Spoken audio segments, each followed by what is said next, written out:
Then, hello everybody once again, and welcome to March, the third month of TSS. In March, we're going to be doing all things money, all things finances, all things making sure that, you're not just being successful in one area of your life and another area is now left iggy yaga. We need you to be we need to have total success. Let me put it that way. And all through the month of March, I think for the next 4 or 5 Sundays, we're going to be having sessions all about money. So it's going to be what exactly should you even know about your finances, why you should have a budget. I will be sharing like personal templates. So I'll just walk you through my whole finance and where I am now. I have some fun questions here as well. So try to do that in the next like 1 hour, 16 minutes. But it's going to be an amazing time. I think out of all of them, career is nice, but can be boring for me sometimes. But I personally love talking about like personal finances and how everyone can just do better and be better with their finances, regardless of how small you are starting out with. You can just be so much better. And so that's the essence of this month. It's all about like money, money, money, money, money. I'm very excited about it. So follow, engage, do the assignments. I will try my best to share the template as well after the class like we've done for the other sessions. So leverage it as much as possible. And if you do everything, the goal is that by the end of the day, you have a bird's eye view on your finances and you don't feel like you're slacking off in your finance in any area. Ultimately, setting you up for success, helping you to build wealth, which is the goal at the end of the day. So very much looking forward to that. Oh, all right. So let's start out on a soft squeezy note. What are some money myths you have heard? Like, I want to share experience from my colleagues. So, like you guys know, consulting actually pays. It's a premium industry, right? So they pay way above industry benchmark. And some of my colleagues say, see, there's only one life.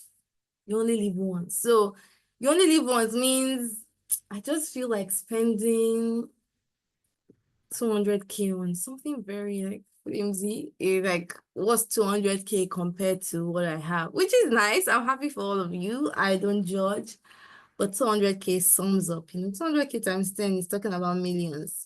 So there are myths like that I have heard, and in as much as I don't judge, I just know people can be with more knowledge. You can be more, you can make better decisions with your finances. Another thing you hear is my money, my life, my money, my life. I beg, if I'm poor, maybe I'm the one to do the poverty, or I'll take it. But why do you have to be poor if you can manage your finances well? So yeah. First of all, I want to hear from you guys. What are some money myths you've heard? Like, what are some things that people will say that, yeah, I don't think that's the best way forward, but do you, my dear? Yeah. Who wants to go first? I will call people. Eunice, go ahead. Okay, I used to hear when you remove money, more will come in. If you remove money, more will come. I'm happy. Wow, I've not heard that one before. But okay, if you remove money, you need to finish it so that others will And that come. will impact. Mhm. Love it, love it. Okay, thank you very much, Eunice. Who wants to go next? Who wants to go next? I'll call people because all this quiet. We really like it. Esther,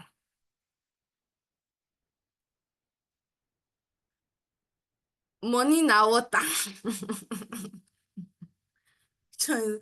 Isaac, explain yourself. Which one is money na water? There's one.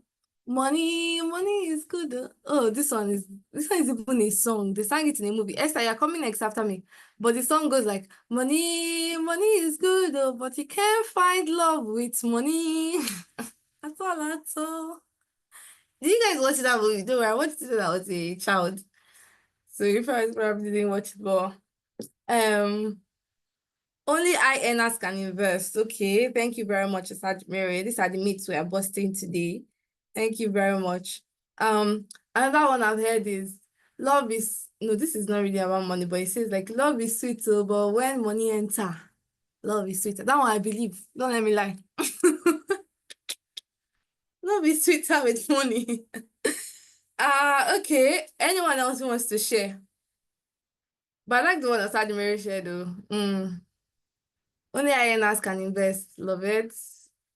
David, Shalom, Esther, do you guys know anyone you want to share?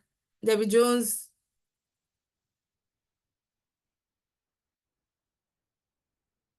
No? No? No, no, no? Okay. For the sake of time, let's move on. All right, but these are the common things we've heard about money that are either, I beg, money is, if you finish, you go come back. Or if I don't spend my money, you see, when I died, I will spend it. I beg you, save, save, save, save, save. Even saving, don't tire, save. Which is fine. I think there's a fine balance between, like, and I'll go ahead to share even how some of the things are affecting me. But there's a fine balance between knowing how much is good enough, like knowing when you are good enough and knowing when you are just being stingy to yourself. You need to be very careful of all these things. But yeah, but that's it. Thank you. Any other money myths before we move on? No? David, I see you've come on video. Do you have a money myth to share? Okay. I don't think David has a money myth to share. All right, but let's look at what you'll be learning today. Number one is you'll be learning about the principles of money management. And I think, one thing that you guys have said that has really helped you is just the practicality of this session. So I want to be practical with you on just how my money journey has been, right, for me. And then, where I am now, the differences I've seen in my life. And then we go into like some of these principles. So I'll even talk about the principles as I share my story. I would say that growing up, so I went in private schools, which was nice, so it wasn't like money was I was poor, I wasn't poor, but it was also not like a lavish lifestyle of like, you want it, you get it. I want it, I get it. It wasn't that. And so I think I've always just been conscious about money. I remember junior secondary school, I was a boarder, and so what I would do is for day students that didn't want to sweep or didn't want to do like class chores, I would say, you know what, I'll help you sweep your class because boarders would typically wait after school for the bus to come pick us to the hostel. And I would say, I'll help you sweep for 15 naira voucher, or I'll help you clean the board. I can't remember those chores, but I will help you do those things for voucher. Voucher was what we used to spend in secondary school. So after that, so I just did, I was having some form of cash. I was, liquid. But then what will happen is I'll then go ahead, maybe at the end of the week when I have like 500 naira voucher, because it's like 50, 50, 50 naira. I'll now end up going to buy gala. I will buy junk to survive me or to sustain me over the weekend. And then we continue the hustle on Monday again. But that was it. But it was that I think the first time I began to actively save was in my 100 level. And I'm going to show you what I did and the mistakes I made as well. So my 100 level, after, my father would send me allowance, I would pay my tithes, my offering, blah, blah, blah. And then I think I started saving like 10% of how much they would send to me as the allowance. And at the end of the semester, I actually had cash. Like, this is cash I've never owned in my life, right? And it just made me happy that when I got home, I was like, huh, nobody can talk to me. Who are you? Do you have 50K? And so I went to buy makeup. See you then. If you don't know how to do makeup, one thing that at least if you're actually like, if you are interested, one thing that almost like all students would know at the end of the 4 years or 5 years how to do makeup, if not anything, how to draw your brows. And so after 100 level, I then went to like charter makeup. I was like, I must learn this makeup by force by fire. I went to buy powder. I shall bought everything, whether they buy me or not. I shall bought everything. I ended up spending all my savings on rubbish. And then like I knew it was wrong, but I didn't know better. And I was like, even if I have the money, what do I want to use the money to do? The first time I became like very, very conscious about Osajimere, I don't think I see you graduate. So you know wear makeup, all your dinners, all your when is dinner now? Last Sunday of the year, the last Sunday of the semester that they will allow us to wear trad. You know the makeup. Admire your see your experience is not complete. Come and meet me afterwards. So it was just that I think it was even I went through like 4 years in CU without like actively saving up for something that at the end of my 4 years, I did not really have I don't think I had up to 50K, and this is like full transparency in savings. And some of you might be there that, oh, I'm about to graduate. I don't necessarily have this X amount of money saved, or I don't necessarily have this, I don't have this emergency fund that last, even if I don't work for a year, I will not drink Gary, things like that. And it's fine because for me, I would say the day you start is the day you begin to change. Even if it's tomorrow is your convocation, great. Think of it, how do I start from where I am now? And so to continue to my story, the first time I actively, started saving up and being intentional about my finances was during NYSC. And I thought it was a perfect time to start. Because what happened was I then had more money than I've ever, really controlled. Because NYSC was paying me 33K. Enugu state government then was paying me like 3.5, so that's 36. And then my PPA was paying me like 25. Do you get? So it wasn't up to 100K, but I had like, I know for like guaranteed every month I would get minimum of like 60K. And so with this, I started thinking of if I'm getting 60K, I cannot just be spending my 60K. I needed to set a savings goal for myself that I needed to meet by the end of NYC. And I think I set a goal of 100K for myself. I can't remember now, but I set a goal of 100K. So it was after every month I receive my salary. I'm a Christian, so I tithe, I pay my offering, I give out, blah, blah, blah. But I had a dedicated amount I would save every month, regardless of the earth is dying, regardless of there is corona outside, regardless of I am drinking Gary. Like, it's not even negotiable again. Before I even go ahead to start settling bills and everything, immediately I receive the money and it's complete and I can budget, like that money is going out. I use piggyverse then. It's literally going to piggyverse, and then okay. So far that money is there, I am fine to now say, okay, how do we manage the rest? And it was just me being very principled about it, because I knew that in as much as I knew my earning potential was beyond 60K, way beyond 60K, the discipline is if I don't know how to manage 60K, there is no way I'll be able to manage 6 million naira. It doesn't just jump on you because you now have more money in your control. You then think you know how to manage money. No. If you can't manage 50K, it's going to be very hard for you to manage 500K, because what happens is your taste evolves. For me now, entering public transport is like, I would think 5 times. And there was a point in my life that entering both, hey, am I the one that gave it to Jesus Christ? How will I be? That was a luxury for me. But now I've just gotten, my taste has evolved so much that if I enter public transport, it's probably because I can't drive to where I'm going to, or they'll bash my car, or I just don't want wahala. Do you get? If it can be driven to and I'm comfortable, I will use Google Map, I will drive there. So that's what I'm saying, that you cannot live your life that, oh, when I earn more, I would change. It doesn't really work. It doesn't really work. And it's like that for every habit. You don't say, oh, when I get married, I will start laying my bed. It doesn't work that way. If you don't lay your bed as a single human being, when you're married, you just be disturbing the other person because the person will not sleep on a laid bed, or both of you. Something like that. So I think the first point I want to pass across here, and we've not got into the slides, is you need to be very intentional from now.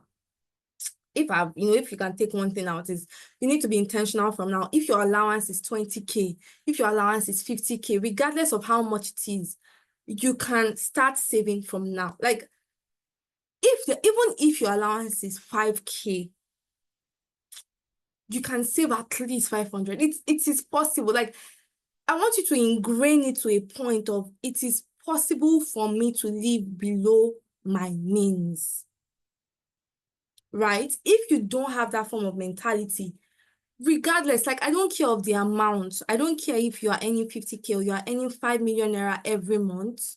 It just wouldn't jump on you. So I think for me, like, NYC year was when that, whole mindset really changed for me of I cannot be spending everything I earn. It's just not realistic. And I think thankfully, like, at the end of NYC, I had saved up 100K. Now, when I look back, what's 100K like correct compared to like my current context now? And it's just phase. Like, don't say, oh, faith is like, faith has arrived. It's just life. Like, when I was in your shoes, 100K was big deal for me. Give yourself 5 years from now, 100K is literally going to be like 500 naira, the way it is. Do you get? So it's just life. Like, life is in phases. Think of it that way. But the stage of life I'm in now, 100K is not a lot of money to me, right? And so it's not the 100K I saved then that is now sustaining me and is making me feel like, oh, I have some form of financial comfort. No, it's the disciplines I've just been able to build over time, and that's it. So as we move on into this session, I want you to have an open mind to it of, regardless of how much, and I'm saying it that it's not like I don't care, but regardless of how much you are earning, like, even if it is 5K, minimum save, like, I want to say something large, but I would say minimum save 10%. Minimum, right? And we'll get into it, but anyways, that was it. At the end of NYC, I think I had saved up to 100K, which was nice. And then I got my first job, and literally think of it this way, the way life works, my entire NYC savings, 100K. I got a job where my 1 month salary was, I think, like 150K, and it literally like covered it. That in 1 month, I could have saved what I used a whole year to save, right? And then, but I had a goal. I'm like, okay, I was proud of myself. I had 100K in my account. The 100K was my own. It did not belong to this person. It was my own. I was so happy that I said, okay, if I can do 100K, let's see. My goal for, my first year was 1 million. Let's see if it's possible. And I was earning maybe like 170 or 150, that range. I was like, okay, can I save up to 1 million? Can I save up to 1 million? Now, maybe 1 million might have been ambitious, because even if you save like 10%, right, of 170, that's like 17K. It wouldn't have given you 1 million, but I was actually very ambitious with my savings, that I would, like cut out on so many things. Like, you guys won't believe that. And everything I say here, I say it with a sense of humility. I want to be very open and practical with you guys. I don't want to like watch a lot of what I say. That I think I even saved more than 1 million. No, it was actually like around 1 million, because I ended up buying a car at the end of my internship year. It was a very small car. It was for me to learn, but I think I bought it for like maybe 700K or something. But like, I could, this sense of, wow, like, now it's not just, maybe I had like 200K or something left. It wasn't a lot of money after I bought the cash, but there was just this sense of pride that, I bought a car, and that's the way it builds up. Now, 1 million compared to where I am now is, if I say I'm saving up 1 million at the end of the year, at my current phase, it's going to be like I'm wasting my time. But it takes me back to the very beginning of, it's not the amount, literally. And it might be very hard for you guys to believe me now, but it's literally not the amount. It's the culture and the discipline of savings. Culture and discipline of savings. I was having a conversation with Isaac, I think sometime last year, that there's this general principle of live within your means. That's what people say. That's the advice you get.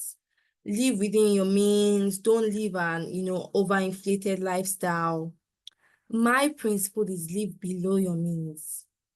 Meaning that, what does it mean in practical terms? I'll move on to my slides, right? The introduction is a bit long today. But what does it mean? It means that if you earn 500K, convene every month, conveniently, you can pay for a house rent of 500K every year. Conveniently. Let me come again. If you earn 500K every month, meaning your gross at the end of the year is about 6 million, right? Conveniently, you can pay for a house of 1 million. Conveniently. That's living within your means. Living above your means is you going to rent a house that it's like 5 million, 6 million, 7 million. And you might say, oh, will any wise person do it? My dear, trust me. Especially Lagos and, these big cities, there are so many people. Like the day I found out that people actually do this thing, I was blown away. There are so many people living above their means. And you don't write it on the forehead. It's not going to be like, oh, I'm currently in debt of 20 million. It's not on the forehead. Anyways, I digress.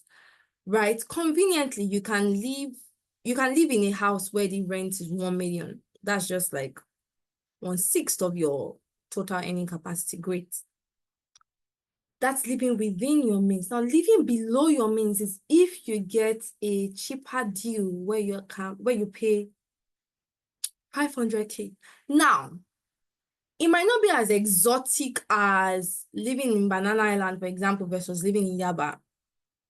Like, Yaba will save you money, but it might not be as exotic, might not be as,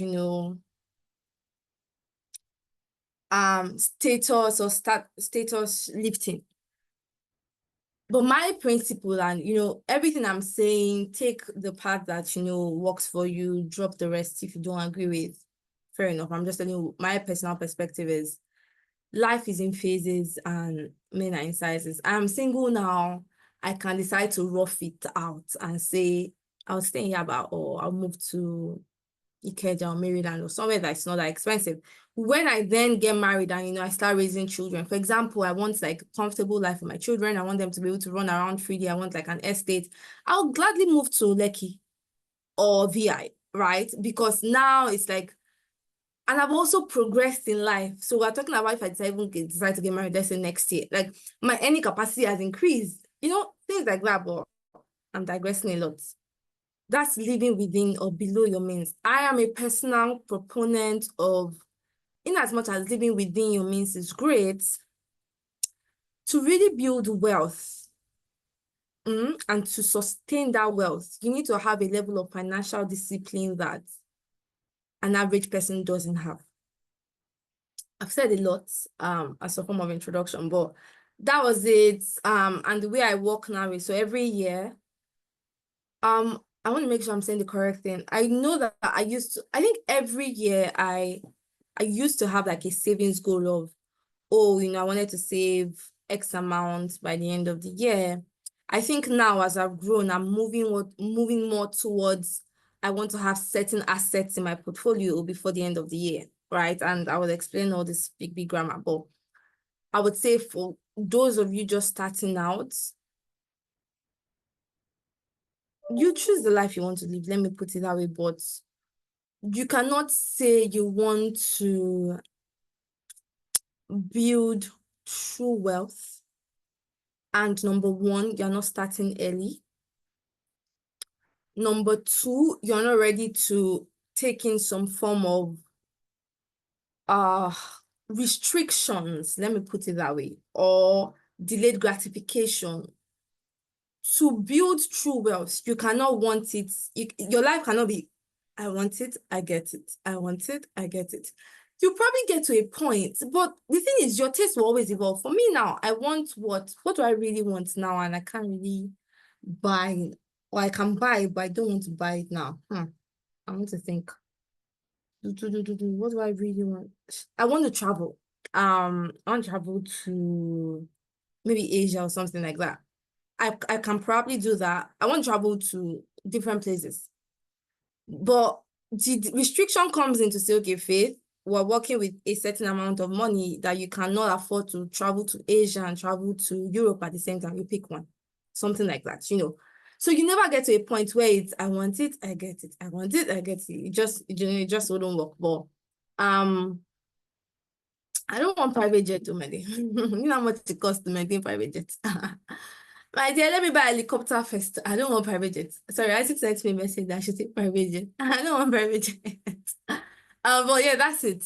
Right. I want to travel to go to Europe and I want to travel to the America and I want to travel to Asia. But in as much as I would like to go to everywhere, it's now more of okay, which do I want more? But yeah, that's it. So let's look at I've spent a whole lot of time talking. But we look at principles of money management, we look at the budget, why you should keep a budget, and then simple budgeting techniques to follow that. At the end of this session, I think it'll be great if you have like a working template of a budget you can follow, and also just like learn some principles that will help with your finances. I have spoken a lot. Any question before we move on? Any question? No? No? All right, cool. Yep. So, guy, I misspelled this guy's name. It's Warren Buffett. But there's a popular quote from him that says, "Do not save what is left after spending, but spend what is left after saving." So, I actually want to hear from you guys. If you're not too shy to talk, just I like the openness and transparency. I'll share my own as well. But when you get your allowance at the beginning of every month or at the end of the month, depending on when you run your finances, how does the show typically run? So for example, what do you do? Just walk me through your process of, oh, I get my money this time, I do this, I do that, can someone run me through your process? All right. For me personally, I think I already know what I'm going to spend the money on before the money comes in. I'm very honest. So I'm not so good with money. My money relationship is not very nice. So I kind of save what's left after spending if there's left. Yeah. Fair I enough. just a trap. I think it's over indiscipline that I know that the next one will come and he always comes. So yeah. Mm. An unhealthy relationship. Yeah. Thank you very much for the transparency, Kamal. Does anyone want to go next?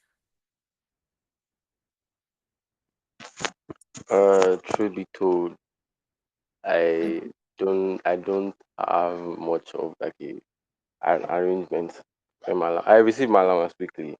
Yeah, so like it is even more so where you can literally just say, no, my next week is coming, next week is coming, I can get another one. So like yeah. Mm.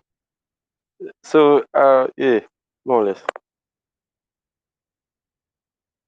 Okay. I think the relationship in the room is more of, see, last, we go do all right. Last, we go do all right. Fair enough. I mean, fair enough. Um, who wants to go next? One more person. One more person. One more So person. I want to talk, but I don't know if anyone else want to speak before I go. Anyone else, so Go that ahead. I will just okay for me. I would say it's like 50-50 because then I can save now. And at the end of the day, if I spend all my money finish, like I will save, then spend. You're But savings and then subsidy. if I spend the one that I want to spend and I still want to spend, I'll now start taking out of the savings. So yeah, I think that's how it has been for me, Sha. Mercy. Just in the spirit of this, I want to open Isaac's secrets a bit. So for TSS Cohort 1, I think one of the assessments we gave was everyone should save, I don't know if it was 100K or Isaac, let me know. It was Isaac specifically that wanted to save 100K. Yeah, And he actually did 100K. meet his goal. Like, I was so proud of him. I was like, go, guy, I'm so proud of you, something like that. 2 weeks later, I think Isaac then failed. Do you know who I am? I have 100K that. He would then say, oh, I saw this course online. Today I see Cook Isaac, you saw cost. He will spend out of his 100K. He will say that, oh, it's money to make money. Next week, I could come and say, I saw this again. Anyways, I don't know where the 100K is now, by the way, but yeah. Don't be like Isaac when you grow up. That's the summary. But cool. There's this quote from Warren Buffett that says, do not save what is left after spending, but spend what is left after saving. I don't know how many of you have read the book Richest Man in Babylon, but the first principle I want to say is literally quoting from the book, 1/10 of what you make is yours to keep. I will come again. 1/10, at least 1/10 of what you make is yours to keep. We live in a world where everybody is literally fighting for what you have. It's like salary day. Every other person in the world is literally almost killing themselves to get a bite of what you now have in your hand. Be it your 50K or your 50 million.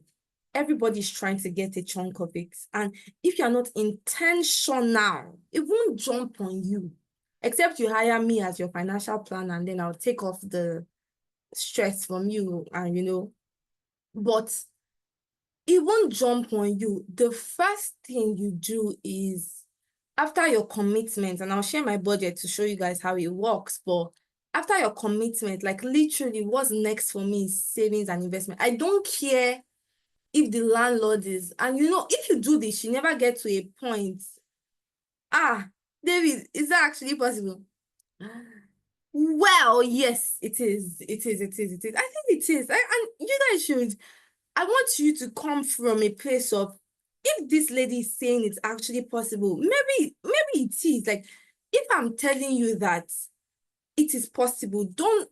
And that's why I start with, it is not the amount. For sure, more money in your pocket makes it easier to save more. I'm not disputing that fact. But if you don't grind it, that you are not expected to spend all that you have, then it would never change regardless of how much money you have in your pocket, right?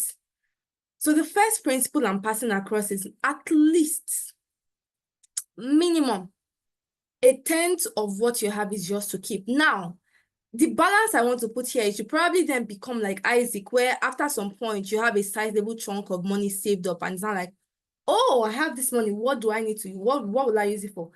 So before you start saving, save towards something. At this point in your life, saving towards material things might be a bit not necessary. So for example, if you are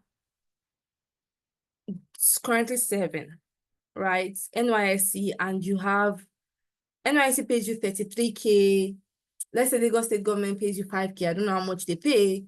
So that's like, let's just say that's 40K. And then where you are working, they pay you like 60K. So that's 100K. You have 100K. You saving up for a 5 million naira car is going to be stupid. Do you know that? Because it's way above your budget. This is you living way above your means. And do you really need a car at this point in your life? Like, there might be direct questions, but you need to be truthful to yourself. Imagine saving up, oh, I want to save up 100K so that I can buy dollars. Like, that for me is better than, I want to save up 100K to buy a car of 2 million. Right? And so I'm just saying that the reason why you would get to a point where the ginger to save will even make more sense is if you have a goal you are saving towards. What happened with Isaac then was, he literally, okay, he knew he wanted to save up to 100K, but there was no end goal towards what's this 100K really meant for. There was no end goal towards it. And so he had his 100K, he met his goal, great, but there was nothing, afterwards. And so he ended up just lavishing it, like I did as well. And I'm saying that regardless of where you guys are now at your, like in your finances, it is good. Like, I'm not judging, regardless of where you are now, even if all you have is 0.000 naira, I'm saying it is still fine now, because the changes you make now, this point in your life now, is going to be what will set you up for success when you then begin to earn huge amount of money. And today I'm really going off track, but I want to share with you. So, I'm opening my mouth here. I'm coming to say, oh, I'm saving and I'm doing this. And I also made stupid mistakes. So in my internship here, I was saving, right? I did save up, but I also made nonsense financial mistakes. Family members will come to meet me to say, oh, I found this interesting. I'm laughing because I'm laughing at my family member. Anyways, inside gist. But they'll come to meet you to say, I have this interesting, amazing investment opportunity. If you put it in 1 year, what am I saying? 1 year? In 2 weeks, you will receive double. If you are here and you know that I'm talking to you, take your shade. In 2 weeks, you will receive double. And I'm like, are you sure? They say yes. Yeah, my family member, and I cannot swindle me. And so I put money then that was a lot for me. Till tomorrow, let's just say that in my head, I changed the money to Shiloh sacrifice or sacrificial giving, give to the poor and to humanity, because the money never came back. So I can open my mouth now to, tell you guys that, oh, do this, do this, do this. It's because I have literally had my fair share of scams and stupid mistakes that I have made, right? And I mean, what will it profit you to go ahead that same route or that same path if it doesn't yield results? And maybe next week or so I'll talk about investment, and maybe I would even go into more details of the investment mistakes I made. But you just need to be aware, and you need to know that it is possible for you to make the changes that you require. So that's it. Now let's look at some principles of money management, and I wanted to start out with this. So just know that there are 4 things you should be aware of. There's your income, there's your expenses, and then there's like savings and investments. Income is literally every total sum of money that comes into your hand. Most people try to do it monthly. So at the end of the month, either you are receiving salaries, allowances, you have a side or so. The money you make at the end of the month, right? That's your income. So the total sum of it should be your total income. I don't know if you guys are following, right? Your expenses for me will be the must-haves. So for example, in as much as I'm saying you should save, you should invest, yes. But I'm not saying save and don't budget for food. That's going to be crazy, because when you die, your family members will use your money, right? So budget for food, budget for transport, budget for clothing, budget for water, budget for the basic things of life. Budget for, okay, I want to, take a course online. I want to pay for this exam. So I'm actively budgeting towards it. Things like that. Those are your expenses. Now, savings for me is going to be a factor of your income and not your expenses. I might be using a lot of grammar, but please follow me. The number one thing, if you guys are taking notes, the number one thing is make savings a factor or a percent of your income and not dependent on your expenses. It takes me back to Warren Buffett's quote of, your income should be what is driving your savings and not your expenses. What do I mean by that? If you earn, I want to be very realistic for you guys, maybe you earn 200K per month, based on, sum it up, your NYC, everything, you earn 200K. I am saying that the amount you save should be a factor of the 200K you are getting, and not, oh, I have paid everything and I have just 50K left. Okay, out of this 50K, I will save 20K. Even if at the end of the day, you would have still saved 10% of 200K, which is 20K, the principle behind it is let your income be the driver of that 20K. Let there be a percentage or a factor that you're taking out of your income, and not the balance after you have done your your expenses. I don't know if I'm making sense. You guys understand what I'm saying? Yes, we do. Right? I personally Thank you do. very much. Thank you very much for those that responded. Can you please, So that's can number you one please repeat principle. what you said? I can't hear you, Isaac. Can you please repeat what you said?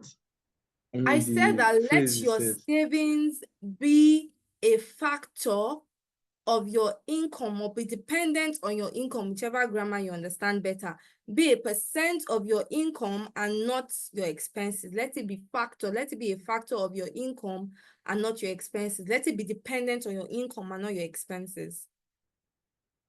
So if I'm walking you through how I typically, run my month, is I get my salary towards the end of the month.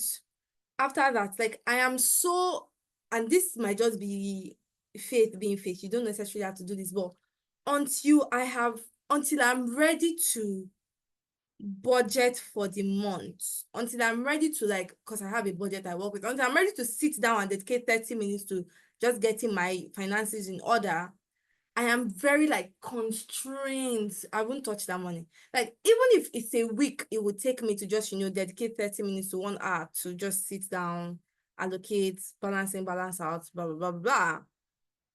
It will be doing my body, like, it's a bit like I'm going against nature to try to just, use, urgent 5K, just take out of that money, urgent 2K. Like, so this is just me now, right? And so I've gotten to that place where I first of all need to know what the plan is for this month, after which I can then start spending out of it, right? Because I'm like, okay, I know that I'm spending, let's say, 200K this month on this and this, so it's fine.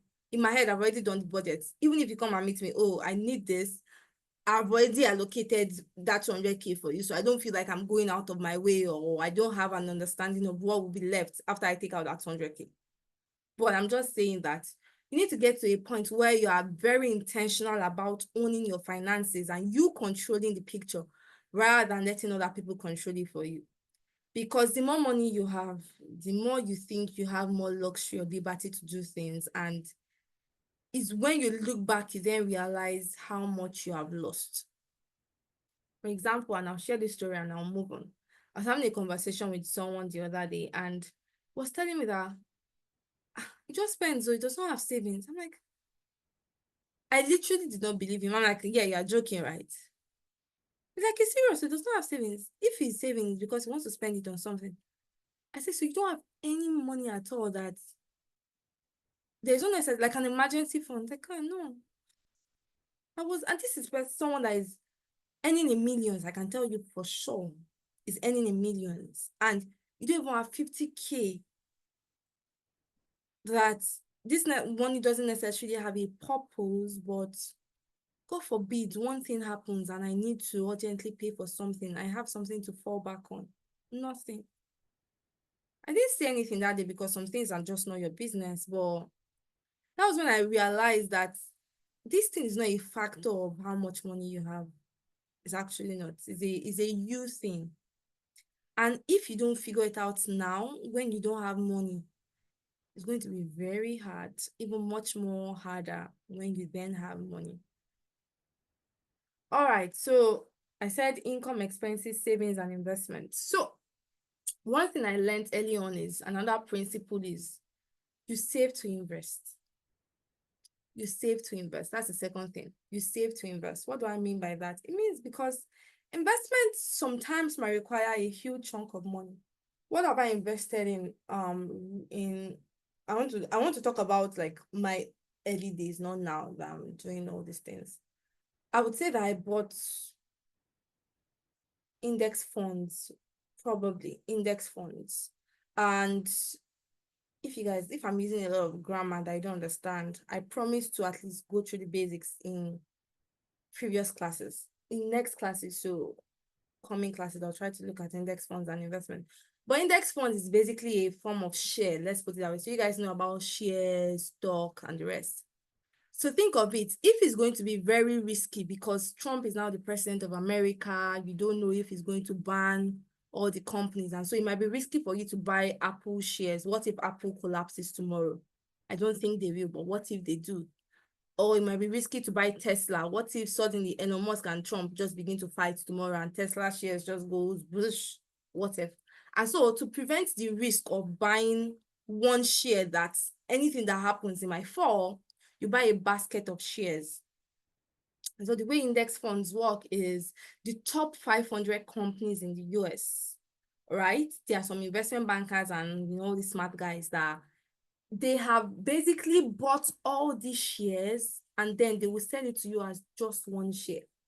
So basically, you are taking the average of all the top 500 companies in the US and you are buying that share, meaning that even if Apple falls tomorrow, the likelihood of the 499 others falling is lower. So rather than you buying Apple shares, you probably want to buy like an index fund. I don't know if you guys are following me, but it's typically like in US dollars, and I can share with you all the apps and all these things that I use. Fine. But I think I wanted to buy index funds. Number one is it's in dollars. Number two is it just was a lot of money then, because my 10K, once I convert it to dollars, whoosh, it's no longer a lot of money. And so maybe your approach can be, okay, how about my 10K, I start saving it in dollars, that at least I know that by the end of the year I have like maybe $60 or $50, and then I go and use that $50 to buy index funds. That's the meaning of what I say, you save to invest. And you can also go ahead and buy index funds like your $10 each every month. That would also work as well. But for you to buy real estate, for example, what 20 million naira, the probability of you having 20 million naira to drop is because you have saved up, even if it's 10K every time, you have saved it up to build up to 20 million that you can then use that huge sum to invest. If you are waiting for when you have 20 million to invest, you probably wait for 5 years straight.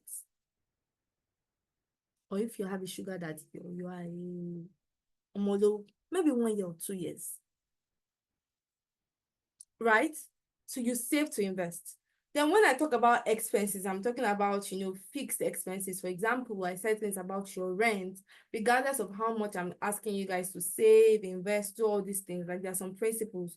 Don't be saving up and buying index funds when you don't have money for rent. Where will you live?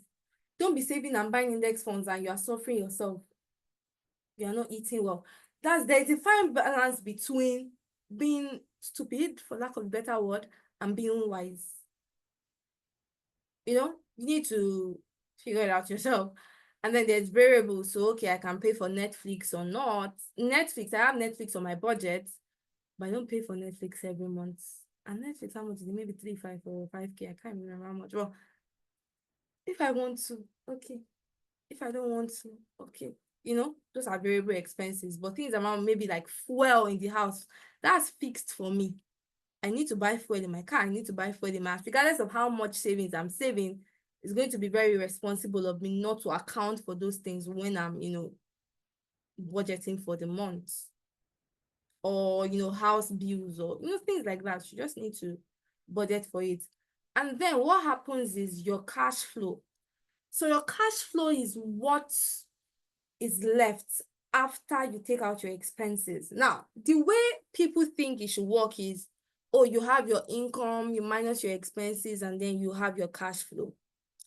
I would suggest that you do income, cash flow, and then the rest, you put out your expenses. For example, I know that by the end of this month, if I'm earning 200K, I want minimum of 20K just for myself without anybody, saying this is my money or this one. No responsibility attached to that 20K. From my 200K, maybe I'll pay my tithe, pay my offering. The next thing I'm removing is the 20K. Even if it's 100K that is left, okay, how can I work this month with the 100K left? Maybe, okay, this month, no time for Netflix, no time for new clothes. Next month, we'll do better. Fine. There are different ways you can go about these things, but I'm just telling you things that has worked for me. So I said a bit on structure. What of my savings? What's your question, Isaac? I'm not sure I understand your question. Okay, you said that when you get your income, first thing you do is to remove your expenses, right? And then get your cash flow for yourself. I said that's what people say you should do, but that's not how I would advise you to do. Okay, then what did you now say that you do for yourself? I said that when you get your income, I would say account for your commitment. So for example, I would give you what I do as a person. This is just an example. When I get my income, I literally, first of all, take out my tithes. I take out my tithes. After I take out my tithes, I don't necessarily have to take it out of my account, but I know how much I am spending on, not spending, I am saving and investing that month. When I know that amount, what is left, I then share it amongst every other thing. Do you understand what I'm saying? If for you, it might not be a tithe, maybe you are, I don't know, one like a very big commitment that, is very important to you. Think of it. I would say maybe, so the principle is your income, your commitments, your savings, and then your expenses. That's the approach I would go about it. I get my income, I account for my commitments, non-negotiables, they must be done. I take out my savings or investments, and then what is left, I distribute it for my expenses. That's the principle or approach I would go about. Does that make sense? Yeah, where does the cash flow now come in? Cash flow is basically what you have after you've taken out your commitment and your savings and investments. The cash flow is like, okay, people would define cash flow as when you've taken out your expenses as well. I'm saying that see your cash flow as, okay, I have taken out what's most important for me, that the money I have let's now split it amongst what I need to spend on. If after you've done all that, you still have spare change in your pocket, that's then your cash flow. All right. The point, and I'm just saying this again to make sure everybody's understanding, don't save or invest out of your cash flow. Don't do that. Don't do everything and then what is left is now what you now say, okay, I will save this 5K, I will save this 10K. Don't do that. That's the point I'm trying to pass across. Does that make sense? Yes, yes. All right then. Any other question? We have 30 minutes. So I'll rush through this and then I want to show you guys a picture of my budget template as well. Any other question?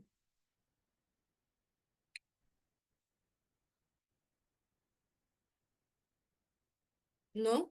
There's some people who have not heard their voice today. It's fine. Okay, so what's a budget? You guys this is not the first time you are hearing a budget. It's not the second, this is not the 10th or the 100th time you are hearing the word budget.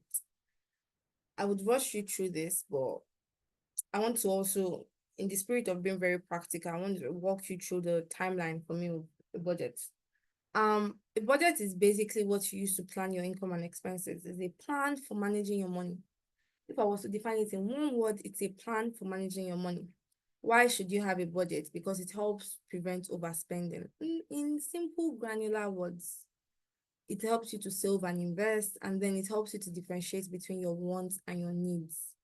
You can say, okay, this is a want, this is a need. Okay, right? That's the whole essence of a budget. If I was to walk you through, so I said that I really started using a budget in NYSC, but I wasn't even that serious with it. It was my first job, right? My first internship. And so what I would do is, and I think I still have the book somewhere. Oh yeah, I can find the book. It's somewhere there. So what I would do is I would write out my salary for the month. Let's assume it's 200K. I wasn't even on 200K, but 200K. And so I would say 200K, my tithe for the month is 20K because tithe is 10%, right? My tithe for the month, and I'm literally writing it down. When I started, I was writing it down. My tithe for the month is 20K. I want to pay offering. I want to give my mommy, my daddy, blah, blah, blah. And then let's just say everything at the end of the day was 50K. Let's say 50K. And so plus my tithe, that's 70K. I have 130K left to spend. The next thing I would do is, let's make this very practical actually. Let's see if I am teaching you do as I say and don't do as I do. Sorry, I want to bring out the book somewhere here. It's a bit old, bro. Okay, so here I don't know if you guys can see it, but it says like monthly budget for the month of May 2021, right? So you do your total income, and then you do your tithes. I have here like offerings, and then some things I wanted to like pay for Sorry, specific. but I can't see that screen. We still don't know what is the budget like. What did you say? I thought you were sharing the screen with your budget template. Oh, no, not yet. I was showing, I Oh, said that when I started out, I was writing. So I went to bring out the book and I was showing you I'm guys, sorry. but you can't see it. But I will Okay. soon, like, I will stop sharing so you can see the budget templates. All right. So when I started out, it was me writing it first before I then moved to Excel. I think Excel is better because Okay. writing can be a bit repetitive, but it was tight, it was commitment. Commitment for me was offering, it was some money that I wanted to give out to people, it was, things I wanted to donate, commitment. And then the next thing is savings. The next thing for me, savings. How much do I want to save out of this money?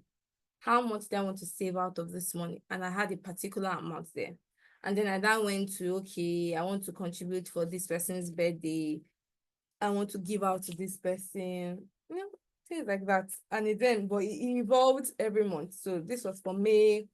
For July, I had something different, just like I was using this book first of all. But then I moved to Excel. I moved to Excel because it was just way better to work that way. So let me see if I can share the screen to show you guys what it looked like then. Ooh, just for confusion, what's this grammar? Confidentiality. I'll try to take out like anything that is like a bit personal. The okay, I think this should be good. All right. Okay. All right, I think we can work with this. Let me share my screen. So the process for me is every month, what can you guys see on the screen first of all? The Excel sheets. Makes sense. Thank you. So what I did was, I think you can see it started 2024, right? It says 2024 budget template. I have a 2025 one, 2025. You see it come up, right? I have one that I currently use. Things have evolved a bit, but yeah. So when I first of all started out, it was literally this very simple Excel sheets. There's some formulas here, some color codes, but to be fair, they're just like fancy. The basic things you need are the things to your left. And it just shows you so the date and the month, but let's assume we are working with 200K, right? 200K every month. Automatically, right? If you're a Christian, you probably pay your tithes, and so you put your formula here, just 10% of whatever it is you get here, you get your balance. Now, if maybe you pay for Sunday offering and midweek service, things around that can probably come here. Things like, so for me, these are my commitments. These are the things that, because of my faith and how much, I strongly believe that this money, first of all, is a blessing from God. I will prioritize these things, right? So you see my offerings. So whether it's like money I give in church on Sundays or in church midweek, they would come here. And then maybe any other church commitment. So for example, I want to, let's say, give towards a cause or give a foundation, things around like things that are personal to me. Those things would come up. And then, what comes next is family. So maybe I want to give my mom and my dad, a percentage, things like that. And then what will happen is everything should be a balance of this, right? And the next thing that comes here is not necessarily like Netflix, or it's my savings and investment. So what exactly am I saving towards? Maybe saving towards my master, saving towards future, saving towards travel. And then you see here something like have emergency fund. Remember the story I was telling you about the guy that, I was asking him, do you even have any money at all? That this money doesn't necessarily have a purpose. It's called an emergency fund. Use of an amazing emergency fund is literally for emergencies.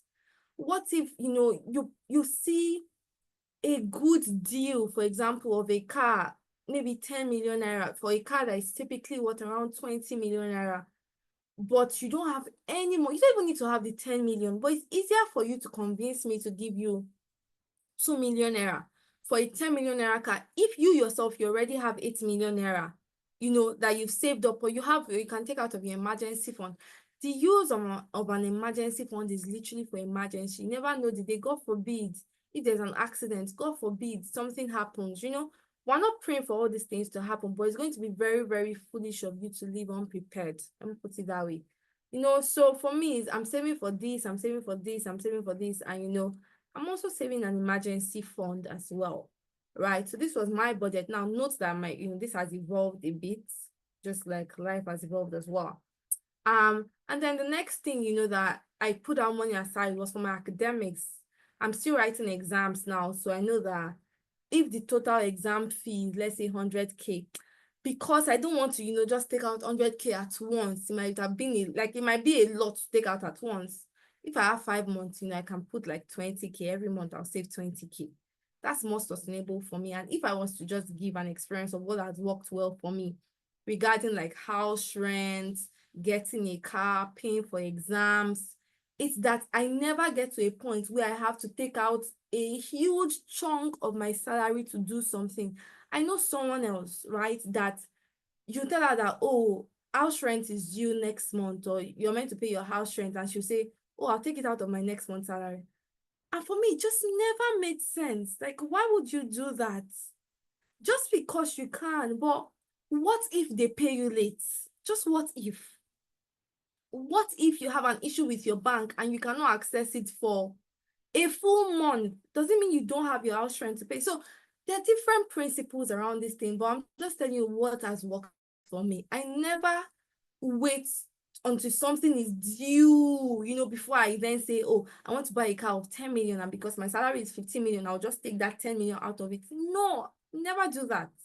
If you want to buy a car of 10 million, you should have known like 5 months in advance that you want to buy a car of 10 million. So if it means saving 2 million every month, so that by the 5th month, just what if something happens and you don't have that, at least you have 8 million naira, and that's the way I live my life. And this is probably not, if you are talking to someone else, they'll probably not give you the same advice, but I'm telling you what I do, and it has just given me peace of mind. I don't think I'm stressed about my finances. I don't think there's anything I'm doing now that is choking me, right? I don't think so, because I've made it very sustainable for me. Now, if I think of it, my house rent is due when? Maybe August.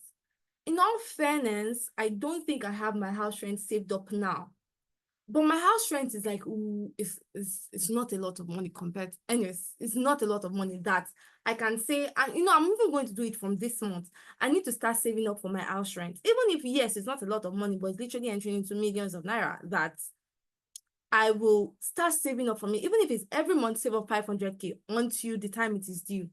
That for me is more sustainable than having to take out X million naira out of my month salary to pay the house rent. What if something else comes up that is way urgent and I need to devote like most of my salary then? What then happens to my house rent? So, today's lecture might not have been so structured with, all these fancy slides. It's just me telling you what has worked and, what I see, and I'm just not comfortable with people living their lives that way. So as much as possible, try not to be a last minute person. If you need to actively save up for an exam, save up to buy a car, save up to do whatever, don't say because you are guaranteed that your salary can cover it for the month, you then, solely dependent. What if that salary doesn't come in? Just what if? It takes me back to why you need to have an emergency fund. If your salary doesn't come in, thankfully. So for me, right, even if my salary doesn't come in for this month, my emergency fund can literally cover my house rent conveniently. I know that I will not be in the streets, right? And so I save up for my exams because, like I said, I make it sustainable. And then after I've done all these things, that for me, all these things are more important than fuel. Fuel is good, right? Than my expenses. And then, after I've done all those, and then I now say, okay, how much am I putting for fuel for my car, fuel for the house, electricity, provision, grocery, food stuff, general house, and then before, I even come to, okay, how much do I want to spend on like personal care? So my hair, my nails, if I want to get new clothes. Finally, like the least priority is, okay, my subscription. So Netflix, Apple Music, iCloud, and then my spend breakdown. And then, like I did, this is just me playing with Excel, that at the end of the day, you can then see where your money is going towards. Because if you have done this well and you put in the right numbers, you can clearly see that, okay, X% of your money is going towards consumption, X% of your total income is going towards savings, and X% of your total income is going towards investment, right? You can, if you track this down, at the end of the year, you can see where you have spent more money. Now, what people don't know is, because they don't track their expenses, they don't see that they are spending close to 90% of their money on consumption. Consumption is all these things I've said, in as much as they are very important to me, like maybe not, I don't consider tithes, consumption, but things around, like, let's say, giving out, or even giving to my family, or things like this, I consider them to be consumption, in as much as they are for a good cause, yes, but they are not necessarily returning money back to me directly, right? Maybe indirectly through like blessings and answered prayers and the rest. But even things around, let's say, my master's, for sure, maybe not now, but it has potential to return money back to me, things around like that. So anyways, that's my point. And I have tweaked this over time, that I think the current one I use now is still this framework, still this template, but a lot of things have changed here in terms of what I'm exactly saving up towards. But yeah, and this is what I've used now for more than a year. I started using this, you can see the first date, April 2024. And every month is like, I get the money, immediately I just come to my Excel. To say, okay, what's the plans for 2025 as well? Are there any big projects I want to plan towards? My 25th birthday, I wanted to spend a chunk of money there, so I planned for it as well. Just different things. And this is very peculiar to me, but the whole point is, if you don't plan towards something, you're literally planning to fail. Let's put it that way. So that's all about budgeting. And if you guys have, I want to wrap up soon so you guys can ask questions. But here's maybe not the past 5 years of it. Anyways, I've been budgeting for the past 5 years, but I started using the template just last year. So the past 2 years, and I've showed you guys what the template is. I can share this with you. I'll probably just put it on the group as well, like we put the CV and the rest. But it doesn't have to be. It can literally be you creating something very simple on Excel. My income, it can be simple as my income, savings, investments, and expenses, like literally. And let your savings and investment be a dependent. If I go back to the Excel sheets, like the savings and the rest, let it be a factor of, I want to go back to the Excel sheet to show you guys how you would do it. Like, for example, if I was to put this, I would put the total of this as, maybe I'll just create, I'm making it more complicated now.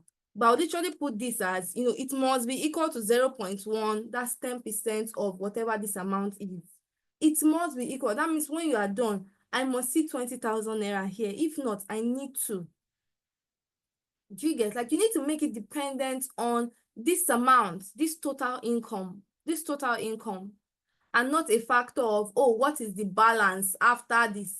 Because the way this is structured is, if I put 15 naira here, 15 naira here, 15 naira here, and 15 naira here, the total, my Excel has broken, but it's meant to be a sum of, this guy, 200. And then you don't have to say, okay, what's the balance here? Is remaining, let's just say this is 500. Oh, okay, 500. That means I still have money left to save 200. So my balance here will be 300. No, it doesn't work that way, right?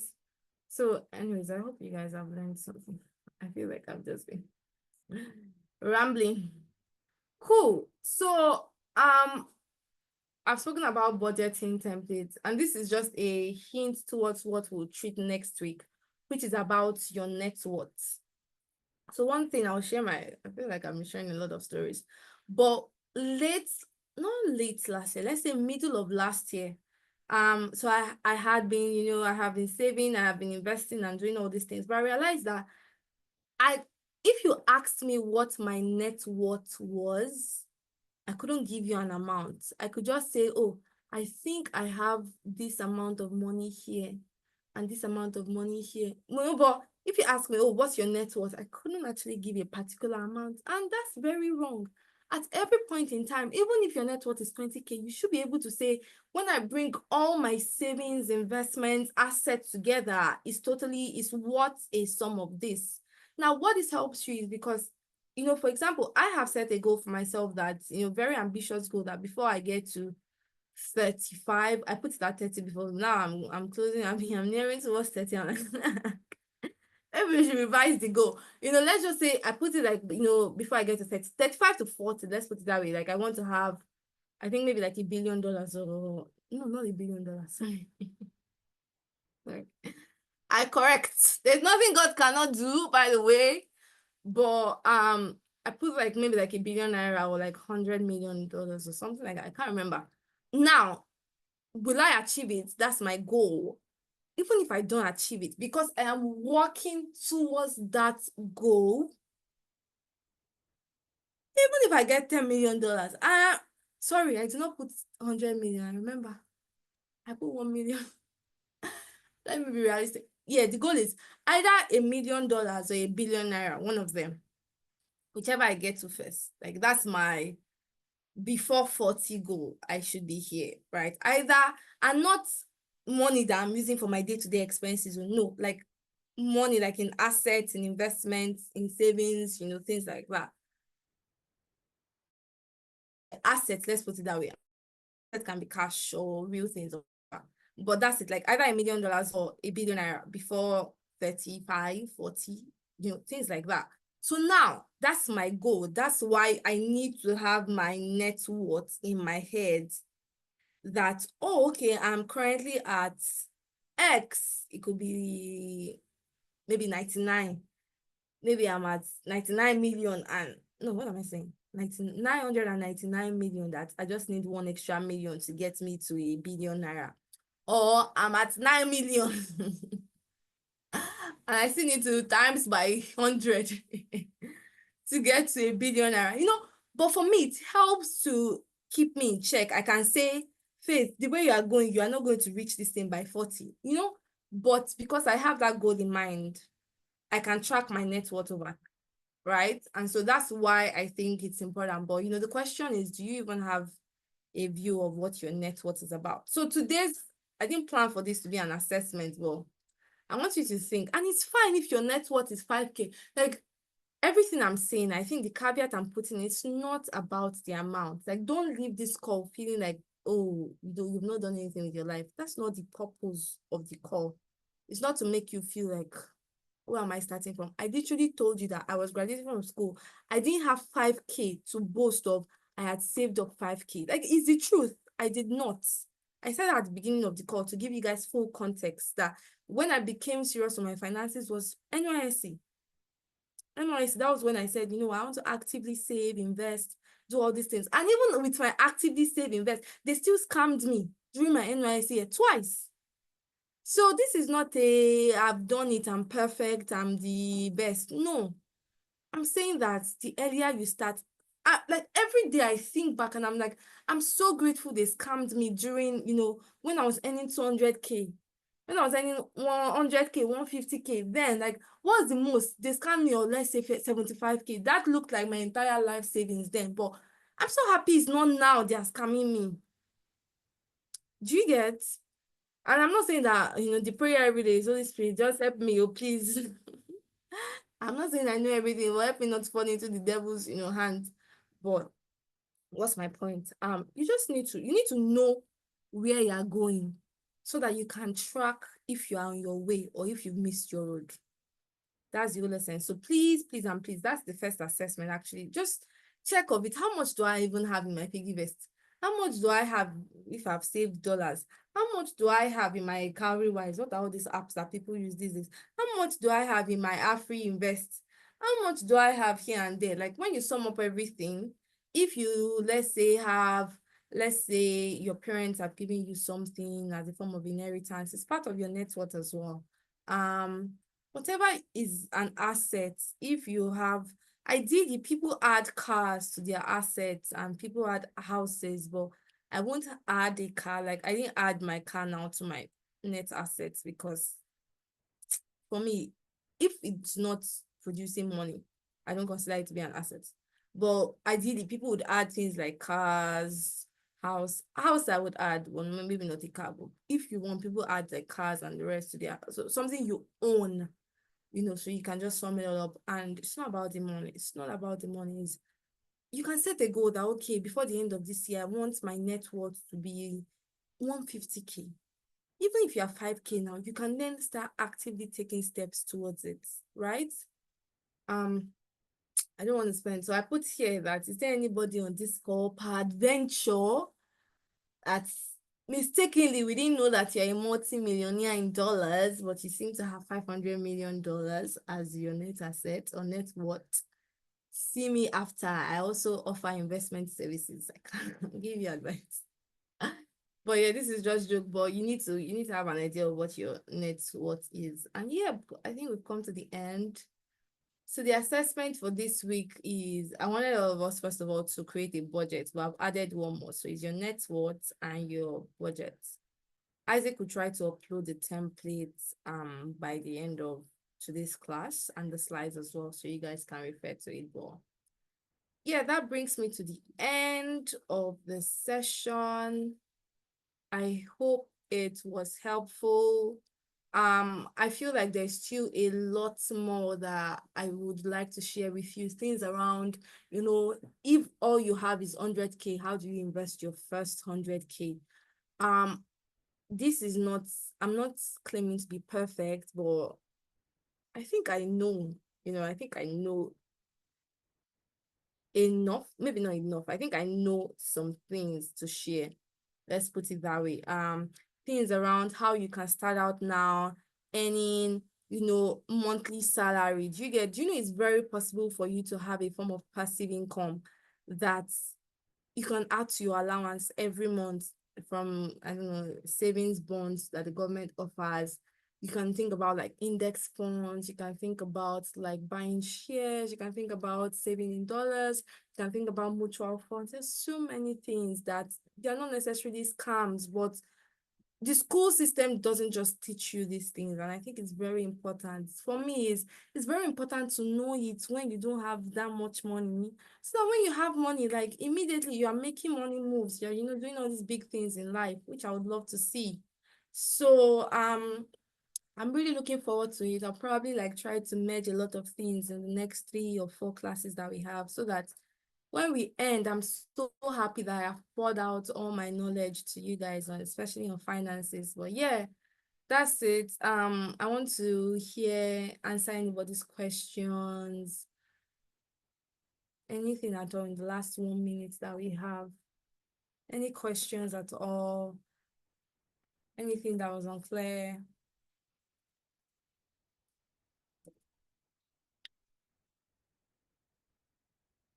This class is awfully quiet today. Yeah, Come on, go ahead. thank you very much for this session. Today, I think you called me out input than every other session we've had, because relationship money is It something I wasn't think intentional, but yeah. that everyone seems to work on. So it's not a technical question. I think it's more of a behavioral question relating to money and finances. So personally, budgeting, income, expenses, cash flow, it's not something I mean for the first time. But then that discipline what role does discipline play, and how do you build that discipline to, I don't know, sticking with your plan and your budget? I think I've created a budget multiple times in my life, but then I just, I mean, it's my money, I can spend it the way I want. Like, how do you build that discipline, and how do you approach it? Yeah. Um, Thank you for the question. I'll say that number one is I think you need to have something you are aiming towards that will make it all worth the rigor. For example, I don't know if you have anything in mind. It could be maybe before the age of 25, I want to have $1,000 to my name. It could be something very simple like that. It could also be, oh, I want to own my first car. For example, I shared this with you guys that the money I saved up during my internship, I used it to buy a car. Right now, is that the wisest decision? But I thought at that point in my life, I needed to know how to drive. Um, there was a bit of fear of I don't want to bash my parents' cars, and so I want the car was. If I show you guys the car, like at some point, I was not ashamed of the car because it was such a rickety car. I'm proud of my Mazda any day, anytime. But like I bought it and it really helped my driving. Now I can drive. I literally drive from here to Ogun State. I stay in Yaba, by the way. Drive like every Sunday. But it was that car that gave me the courage and the discipline. And now I can drive anywhere I want to drive to. So I had a goal that I was saving towards, right? I had a goal. And so it made it. Now everybody, like especially when people know how much you earn and they don't see you doing some certain things, they'll say, oh, why are you doing this and why are you suffering yourself? Well, they don't know you like yourself. They don't know what you're saving towards, and you don't want to live your life based on another person's timetable or schedule.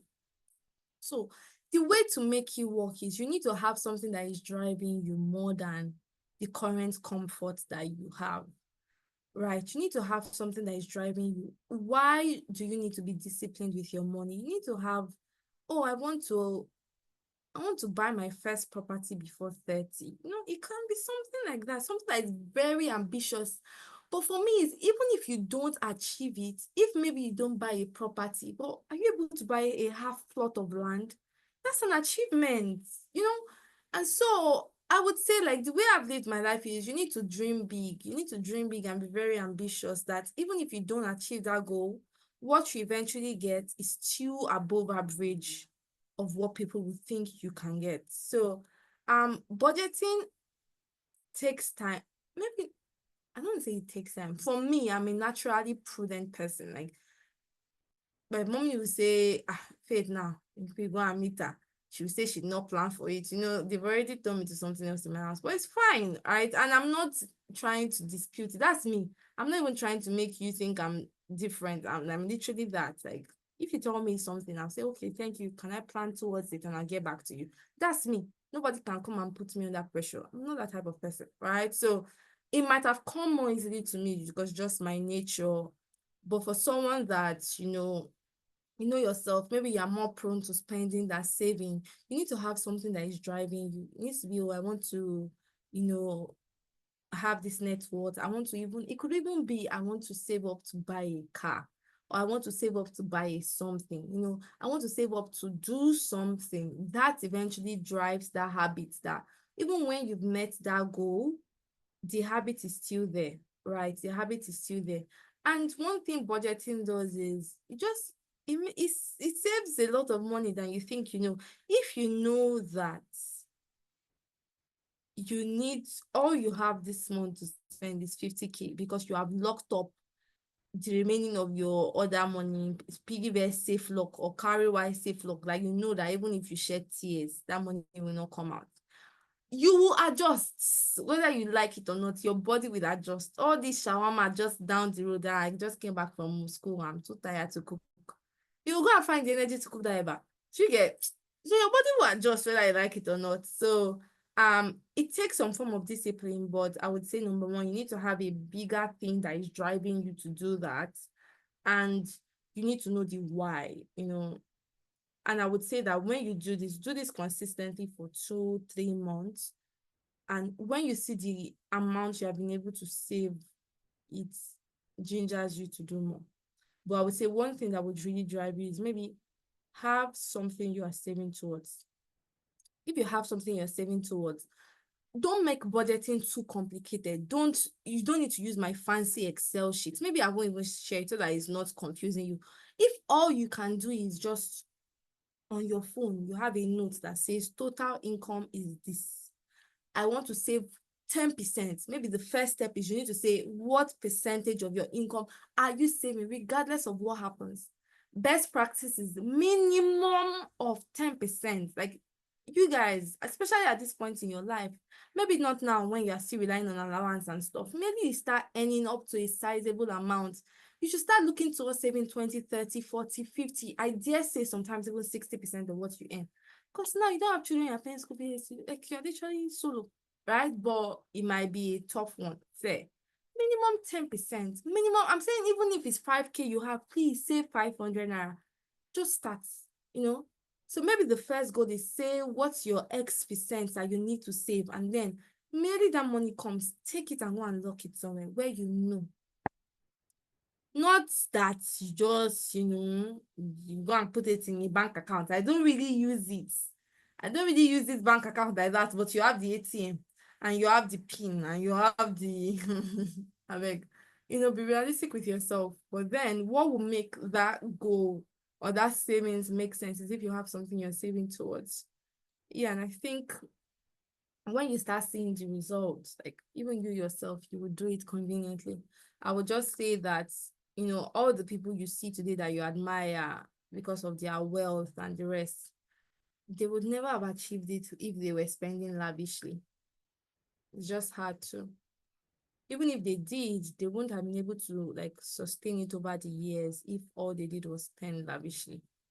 So yeah, I hope that helps. Come out. I hope that helps. Yeah, it does. Thank you. Merci beaucoup. I'm 7 minutes. Any other thing? Any other question? Any question? Say I didn't hear your voice today at all. I hope you're good. Any other question? Hi everyone, Shalom once again. I wanted to ask if it's I think possible if you can. I wanted to say something. Sorry. Can Ose go and then you come in? Thank you. Ose, are you speaking? We can't hear you. Good. And I said, I'm good. I'm okay. That's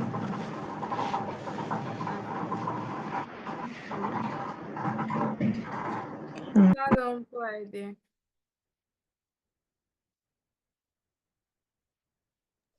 Hi Shalom, you're on everyone. mute. Okay. I Hi, wanted Shalom. to ask if it's possible if we get like a practical description with a allowance, like let's say like with a like for like a student kind of something. If we can get like a practical example of the whole budgeting and everything we learned today with an amount that a student collects, maybe like 40, 30K, and see how it works out. Thank you. Thank you. Like as you were talking, I literally just brought out my book. I do have a lot of books, by the way, but this was the book I was using when I was in CU. And yeah, I was saying 40, 30K. You don't even want to know how much I was getting then. Anyways, let me see if I can give you a practical. I'll give the practical example and then we end for today. I know I am way above time, but let's use a practical, very, very practical example of if you earn, is 30K reasonable? Is 30K reasonable? Is 30K reasonable for us to work with us? Let's see how a student will live their life with 30K. And I want to use the Excel here. Am I fine to use 30K? I want to be very, very realistic with you guys. Is 30K realistic or is too much? You guys are not Weekly or speaking. monthly? Maybe 50. Yeah, 50. 50. Maybe she's 50. Yeah, yeah, 50. 50. Okay, so let's use a student or someone that earns 50K. And I'm going to say, if I was the one, how would I spend this money? I'm going to be very, very realistic. Before I do that, I want us to pause and please, if you guys can, please talk, right? You guys are in this scenario. So let's let's outline what we are spending money on. First of all, food is important, right? I would account for transport. I would account for, let's say, classes. Maybe they say you should print something, do that. What else again are you spending money on in school? What else again are you spending money on in school? I don't know. What are you guys spending money on again in school? Maybe like miscellaneous, like probably na Internet as Cohort, yeah, Others, let's say internet, data. haircut, data, okay, things like this. Okay, what else again are you spending money on in school? I think internet costs a major expense to be in order. Okay, let's put data here. Yeah. What else again are you guys spending money on in school? I want to make sure we have everything Yeah, I figured think out. I think that's all, sure. This is good, Yeah. right? Okay, and is this fine? Yes, it is. Yes. Let's say you are a Christian. Let's say you're a Christian, right? And you have 50K every month. This, my budget will change. So I want to actually delete all these things and make it very realistic. I get 50K at the beginning of the month. I have to pay my tithes. I also have to pay offering. Now, offering for me is, let's just say I budget 2,000 for my offering every month, right? And I want this to always be equal to this minus this, equal to this minus this, right?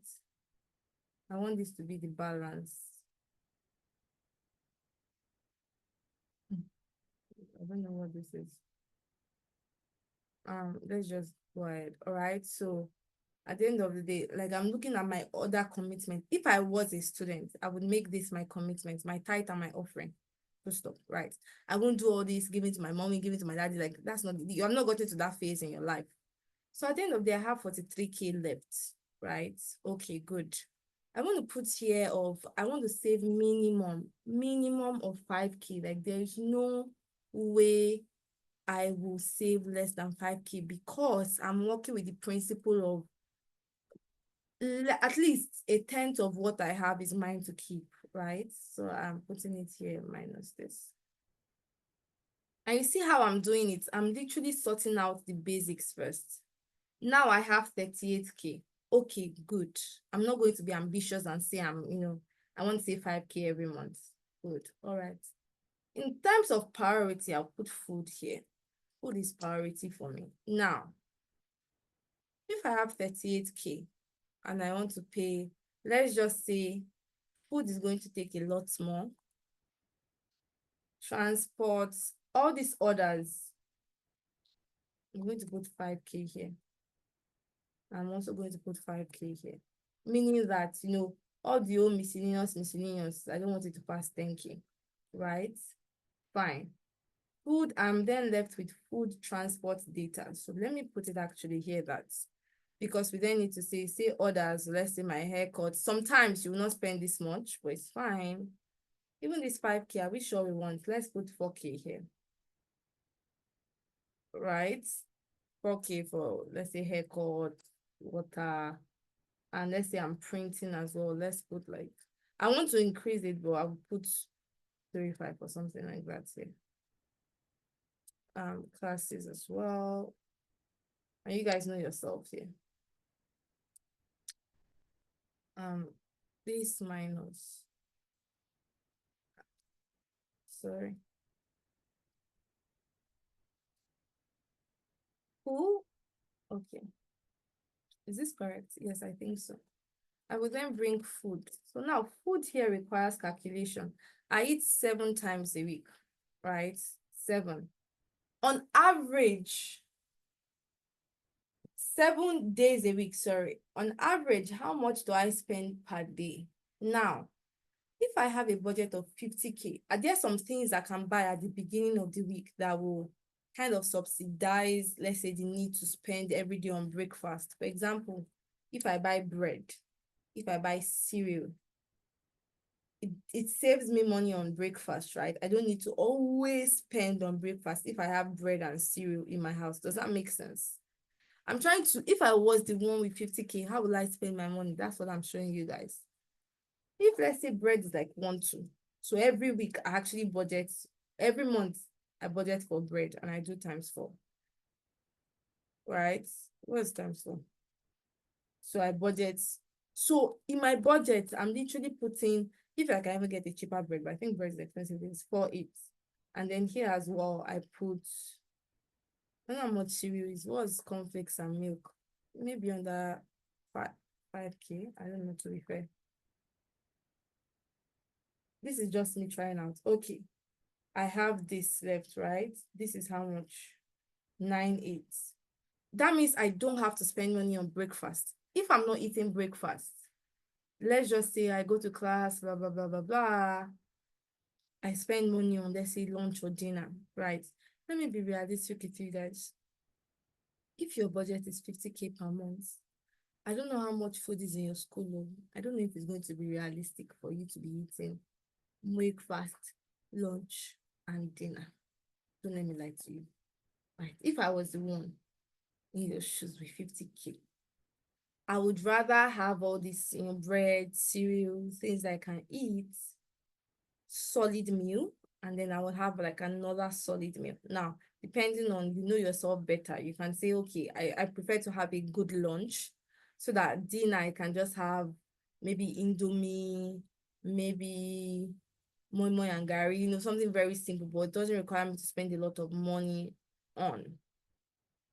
And so I say, okay, if I was in your shoes, I would say, okay, how much does a good meal cost? Like, how much do I need to spend to eat solid? When I say solid, it can be swallow and beef and egusi, or it can be rice, mixed rice and chicken. I don't know about chicken though. I don't know how much chicken. If chicken is 5K, maybe you don't eat chicken. Maybe you eat chicken once a month. And maybe that will come under your other miscellaneous or whatever. Yeah, so I would say how much do you guys think is realistic to spend on a good food, like good food?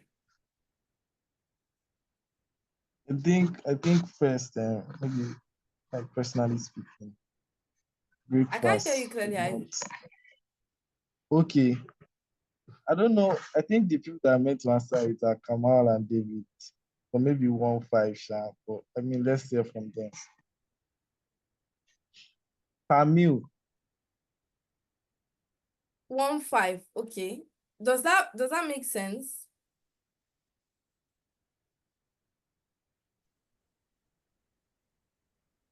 For me Come over on. here, realistically here in around about 3K, if I'm being modest, then say 3 to 5K for What are 3K. you That's buying fine. for 3K? What Honestly, comes with yeah. What's he? like 3K is what? What do you buy for 3K? Rice. So per portion is like 400, and portion is 1 spoon to be honest. So when you buy the protein and everything, and you don't have to eat it there, it's like 3K, 293K. But then if you want to use child deck, you're spending like 5K. But if you go there physically, it's like 3K. Interesting. Okay. So I would say that if it's 3K you are spending every day, that's quite a lot for your budget. The honest truth is, if you have 50K every month, it doesn't make financial sense. Don't let me lie to you. To spend 3K on food every day, if all you have in a month is, and you want to save and invest. Now, there are some things Kamal said that, okay, and you don't want to eat there and you have to buy pack. Maybe either you bring your own pack, and it doesn't have to be anything like weird of you carrying plastic cup, and it can be a fancy cooler. There are some ladies that actually carry like that, and they're fancy, like maybe for a guy it might be weird, but for ladies, you carry this like just like fancy backpack, and you have it doesn't even look anyway, right? You're saving money on pack. Now, maybe it's compulsory. For me to have a good meal, I need to step it down with Coca-Cola every day. Maybe you cut off on the soft drink. So I'm saying that, yeah, so a good meal can cost 5K. But if your budget is 50K, there's no way in the world where you're spending 3K on meal every day. Because let me even say 3K every day, right? It's more than, do you know that it's more than your entire amount?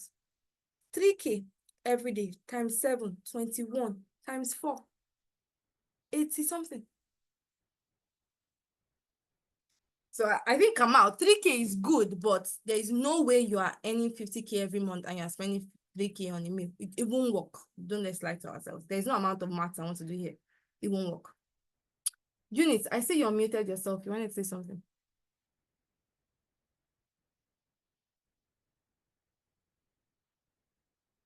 Okay, I'm way above time. But if I was earning 50K every month, I would try to spend maximum of 1.5. Maximum of 1.5.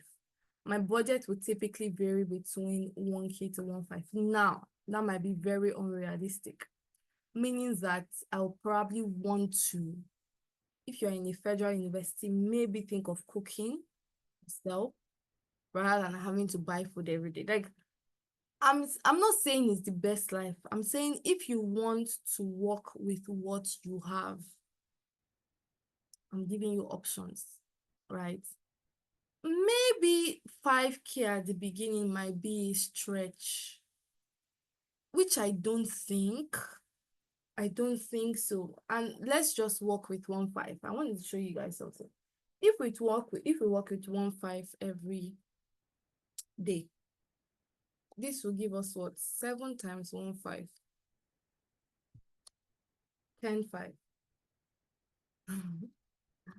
This is not even possible because this is per week. You can't. Is there anybody here earning 50K? I would say that, so you need to, if you're earning 50K in Nigeria today, it might be a bit tough. Maybe you need to subsidize it with, like I said, bread and cook from your house.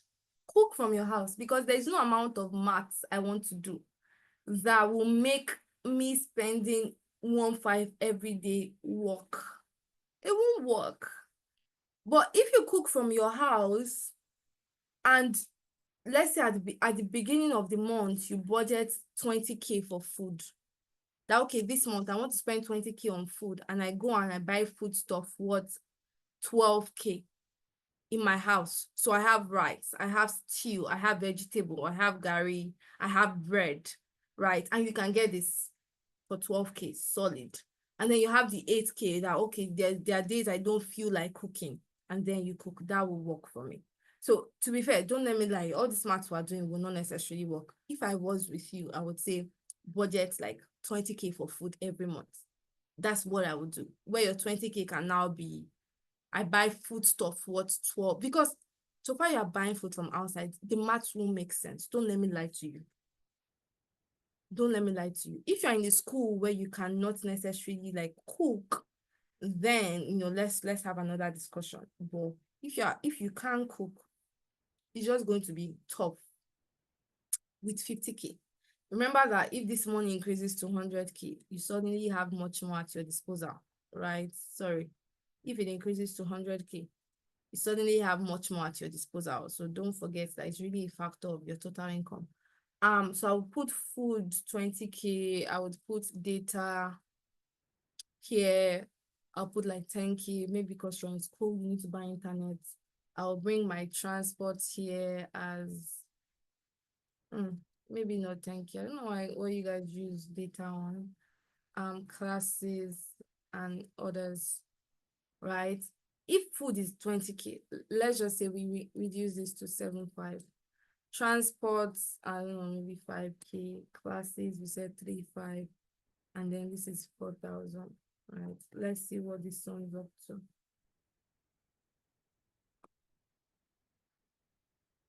I want to see what this will sum up to.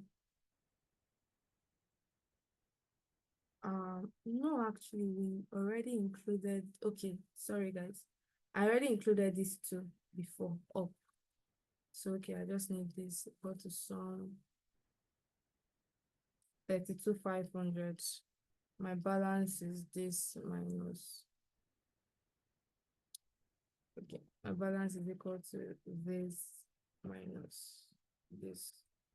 I have 2K left. Now, maybe this extra 2K, maybe it goes into 21K here and then 85 here. You can then allocate it, something like this, and then, which I don't even think is fair. I would say that work with this budget and just have 2K. You never know when you will need it. Maybe this 2K is now your just emergency cash. Emergency cash is equal to what you have here. Just have 2K. You never know the day you need it. Urgent 2K. Right? So to look at it now, maybe it's quite difficult if you don't really have a lot of money, but I would say that it might be tough, but not to come and be a preacher of doom. I think the discipline is worth it. And maybe it might be tough to start out. I don't think so. I'm thinking of maybe we should use this 5K. Maybe start out with 3.5 if that will help. But for you not to save anything at all, I'm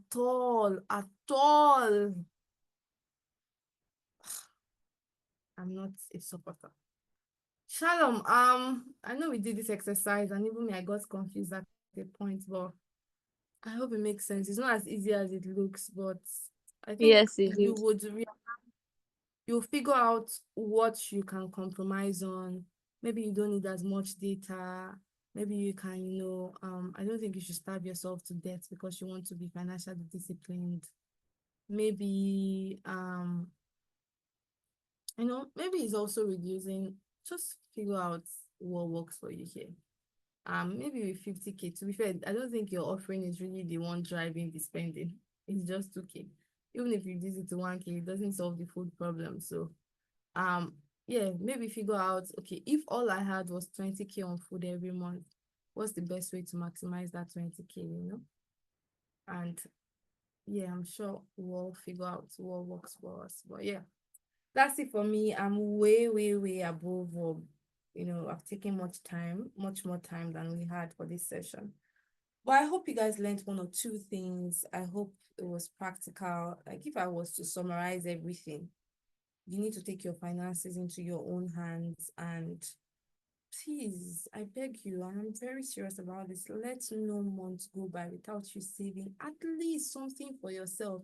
Now, maybe 10% might be a lot, but if not anything, say 5%. Like, you just need to start. Money will never be enough. That's what I'm saying. And you just need to start out from where you are. You just need to start out from where you are. You just need to start out from where you are. And the more you constrain yourself, you begin to see where excesses are. Like I just said now, we just looked at it and maybe the excess is having to buy food all the time outside. Maybe there's something about cooking for yourself that is cheaper. I'm telling you that at this point in my life, cooking for myself is still cheaper. Like I'm still very much on, I won't be buying food 5 days a week from outside because it's a lot. Because now my minimum spend on food is not 1.5 again. I can tell you guys for sure. I'm looking at like 5K to 10K if I want to be cheap, right? And I'm saying that imagine me saying, okay, I want to buy food and I'm doing 5 to 10K every week. That's like 50K every week, in a month, 200K on food. Don't stock up my fridge with 200K. I'll be living like a king. So yeah, I'm just saying that there are some things you do now that even when you become a multi-billionaire in dollars, buying food from outside every day might not necessarily, if you can avoid it, like let's say, I know you see you now, it's not an option, you have to buy food, right? So that's different. But maybe you cook once or twice a week, maybe. Anyways, thank you very much, guys. I'm tempted to ask a question, but if you guys have any question, please put it on the group and I will be sure to answer. All right.